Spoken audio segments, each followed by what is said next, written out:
नमस्कार, one India Hindi में स्वागत है। मैं हूं राम विश्वकर्मा।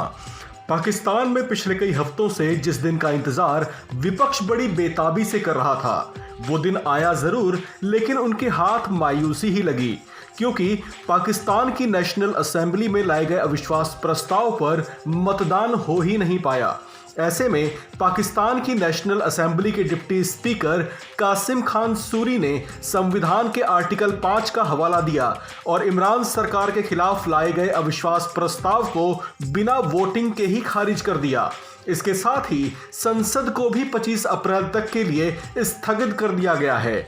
आपको बता दें कि डिप्टी स्पीकर कासिम खान सूरी ने असेंबली की जिम्मेदारी ऐसे वक्त संभाली जब लगभग समूचे विपक्ष ने सदन के स्पीकर असद कैसर के विरोध में ही अविश्वास प्रस्ताव पेश कर दिया था। सरकार के खिलाफ अविश्वास प्रस्ताव के खारिज होने के बाद प्रधानमंत्री इमरान खान ने राष्ट्रपति से नेशनल असेंबली को भंग करने की सिफारिश की है। अविश्वास प्रस्ताव के खारिज होने के बाद इमरान खान बेहद खुश नजर आ रहे थे। उन्होंने इस दौरान अपने एक बयान में कहा कि देश के खिलाफ बहुत बड़ा षड्यंत्र किया जा रहा था, जो आज फेल हो गया। इसके साथ ही उन्होंने कहा कि अब देश में चुनाव की तैयारियां शुरू कर दी जानी चाहिए। आपको बता दें कि सदन की कार्रवाई में अविश्वास प्रस्ताव पर वोटिंग के लिए करीब 200 सांसद पहुंचे थे, जिसमें से विपक्ष की ओर से 176 सांसद थे, जबकि सत्तारूढ़ दल पीटीआई की ओर से सिर्फ 22 सांसद ही पहुंचे थे। गौरतलब है कि इमरान खान इस अविश्वास प्रस्ताव के खारिज होने के बाद बेहद संतुष्ट दिखाई दे रहे हैं और वे चाहते हैं कि देश में फिर से चुनाव कराया जाना चाहिए। उन्होंने अपनी एक ख्वाहिश इशारों में उस वक्त भी जाहिर की थी जब वे इस्लामाबाद में एक रैली को संबोधित कर रहे थे।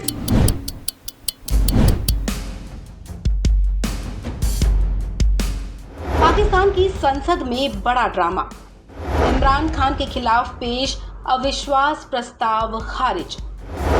राष्ट्रपति आरिफ अलवी ने सदन को किया भंग। संसद भंग करने की सिफारिश खुद इमरान खान ने की। जाने अब आगे क्या होगा। जी हां, पाकिस्तान की संसद में रविवार को बड़ा ड्रामा देखने को मिला। पाकिस्तान की संसद ने प्रधानमंत्री इमरान खान के खिलाफ पेश अविश्वास प्रस्ताव को डिप्टी स्पीकर ने खारिज कर दिया है। इसके बाद पाकिस्तान के राष्ट्रपति आरिफ अलवी ने नेशनल असेंबली और सभी प्रांतीय विधानसभाओं को भंग कर दिया। दरअसल संसद में अविश्वास प्रस्ताव खारिज होने के बाद इमरान खान ने राष्ट्रपति के पास संसद भंग करने की सिफारिश भेजी थी और फिर से चुनाव कराने को कहा था, जिसके बाद संसद को भंग कर दिया गया। अब इमरान खान चुनाव तक कार्यकारी पीएम बने रहेंगे। आपको बता दें, पाकिस्तान में 90 दिनों के अंदर चुनाव कराए जाएंगे। खास बात यह कि कार्यकाल में इमरान ने दूसरी बार अविश्वास प्रस्ताव की चुनौती को पार किया है। हालांकि ये पहली बार नहीं है जब पाकिस्तान में पीएम को अविश्वास का सामना करना पड़ा हो। एक बार नजर डालते हैं इतिहास पर। 1989 में तत्कालीन पीएम भुट्टो के खिलाफ अविश्वास प्रस्ताव लाया गया था। हालांकि उस दौरान उन्होंने सांसदों का भरोसा जीतने में सफलता हासिल की थी। उस दौरान बेनजीर भुट्टो के खाते में 125 वोट आए थे, जबकि उनके खिलाफ अविश्वास प्रस्ताव लाने वाले नवाज शरीफ को 107 मत ही मिले थे। 33 साल पहले सरकार कुल 12 वोटों से बची थी। बेनजीर भुट्टो के खिलाफ अविश्वास प्रस्ताव दाखिल होने के करीब 17 साल बाद पाकिस्तान में एक और पीएम ने इस मुश्किल का सामना किया था। भुट्टो की तरह अजीज भी अविश्वास प्रस्ताव के बीच सरकार बचाने में सफल हो गए थे। उन्हें उस दौरान 201 वोट मिले थे, जबकि विपक्ष के खाते में 136 वोट आए थे। इमरान खान को प्रस्ताव को लेकर वोटिंग का सामना नहीं करना पड़ा।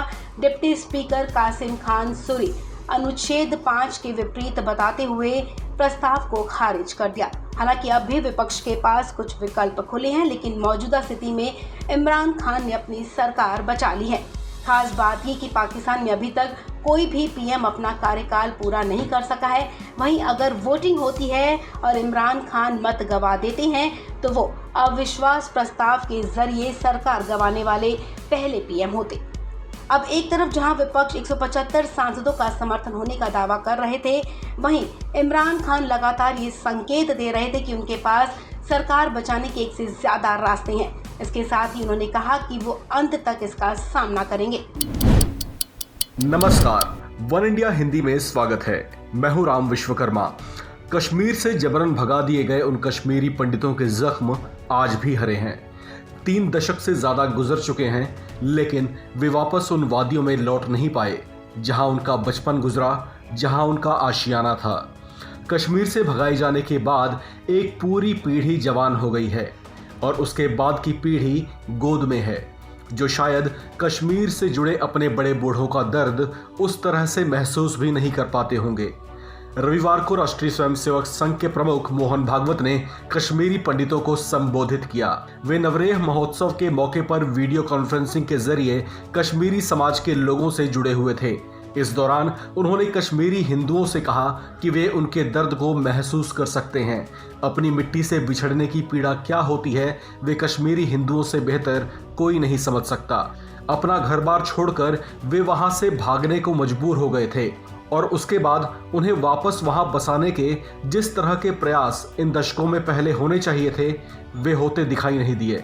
उन्होंने कहा कि अब और ज्यादा मायूस होने की जरूरत नहीं है, क्योंकि अब उस संकल्प को पूरा करने का समय नजदीक आ गया है।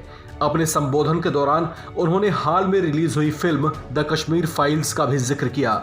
उन्होंने कहा, अब धीरे धीरे सच देश के सामने आ रहा है और दूसरे लोग भी कश्मीरी हिंदुओं की पीड़ा को महसूस कर रहे हैं। उन्होंने कहा कि अब वो समय नजदीक आ रहा है जब वापसी करनी है और अब की बार ऐसे बचना है कि फिर कोई उजाड़ ना सके।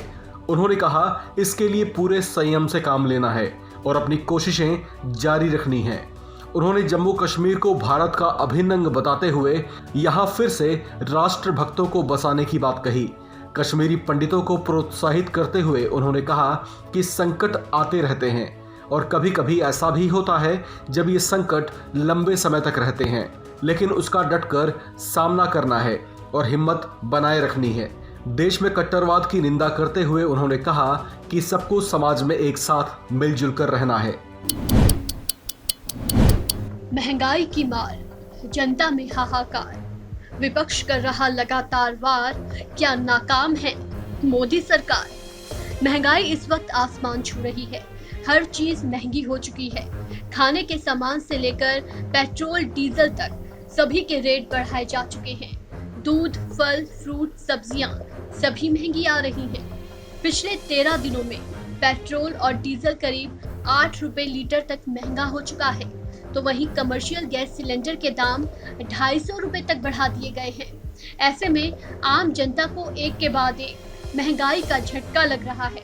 महंगाई को लेकर मोदी सरकार इस वक्त विपक्ष के निशाने पर है। राष्ट्रवादी कांग्रेस पार्टी के मुखिया शरद पवार ने बढ़ती महंगाई पर मोदी सरकार पर तंज कसा है। शरद पवार ने लगातार पेट्रोल और डीजल की कीमतों पर कहा कि जिस तरह पेट्रोल डीजल के रेट रोज बढ़ रहे हैं, वैसा पहले कभी नहीं हुआ। उन्होंने कहा कि नरेंद्र मोदी सरकार महंगाई के विषय में कुछ भी काम नहीं कर रही है। तो वहीं कांग्रेस महासचिव रणदीप सुरजेवाला ने केंद्र की मोदी सरकार को घेरते हुए कहा कि चुनाव जीतकर बीजेपी को एक तरह से लूट का लाइसेंस मिल गया है। सुरजेवाला ने महंगाई को लेकर एक ट्वीट किया, जिसमें उन्होंने लिखा, तारीख दर तारीख बढ़ाई जनता में तकलीफ, राजा करे अहंकार में अपनी झूठी तारीफ। इसके साथ ही उन्होंने पेट्रोल की बढ़ती कीमतों पर डे बाय डे का डेटा शेयर किया है, जिसमें देखा जा सकता है कि 22 मार्च से लेकर आज 3 अप्रैल तक किस तरह से 8 रुपए तक की बढ़ोतरी पेट्रोल और डीजल के रेट में कर दी गई है। इस तरह से बढ़ती महंगाई विपक्ष का बड़ा हथियार बन रहा है। सड़कों से लेकर संसद तक विपक्ष लगातार मोदी सरकार पर हमला बोल रहा है। साथ ही जगह जगह महंगाई के खिलाफ विरोध प्रदर्शन भी जारी है। विपक्ष लगातार ये भी आरोप लगा रही है कि सरकार की नीतियों की वजह से वर्कर्स की कमाई घट रही है, जबकि महंगाई की वजह से उनका खर्चा बढ़ गया है। गौरतलब है कि रूस यूक्रेन युद्ध की वजह से अंतर्राष्ट्रीय बाजार में कच्चे तेल की कीमत $100 प्रति बैरल से ऊपर बनी हुई है, जिस वजह से पेट्रोल डीजल महंगा होने के बाद धीरे धीरे सभी चीजों के दाम बढ़ रहे हैं।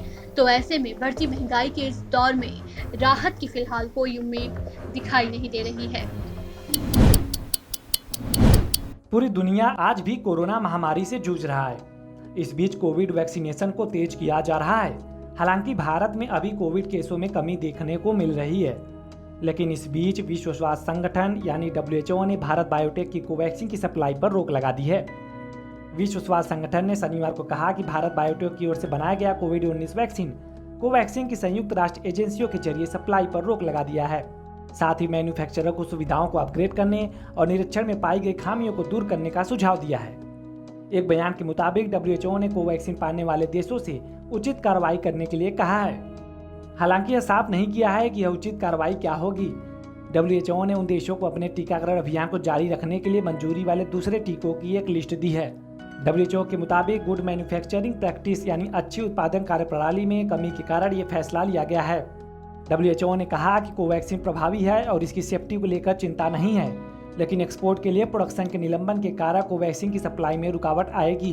WHO की ओर से जारी बयान में कहा गया है कि यह रोक 14 से 22 मार्च तक WHO post emergency use listing निरीक्षक के परिणामों के बाद लगाई गई है। WHO ने कहा कि कंपनी ने एहतियात के तौर पर निर्यात के लिए अपने प्रोडक्शन को सस्पेंड करने का फैसला किया है।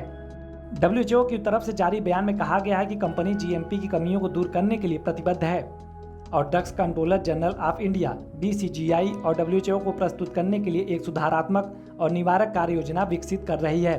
वहीं भारत बायोटेक की तरफ से इस पर अभी कोई प्रतिक्रिया नहीं आई है। एक दिन पहले ही भारत बायोटेक की तरफ से कहा गया था कि कंपनी कोरोना रोधी टीके कोवैक्सीन का प्रोडक्शन कुछ समय के लिए घटाने जा रही है। भारत बायोटेक ने कहा था कि वह सभी मैन्युफैक्चरिंग यूनिट में कोविड के टीके वैक्सीन को उत्पादन को अस्थायी रूप से कम कर रहा है। इस खबर में बस इतना ही। ज़्यादा अपडेट्स के लिए बने रहिए वन इंडिया हिंदी के साथ।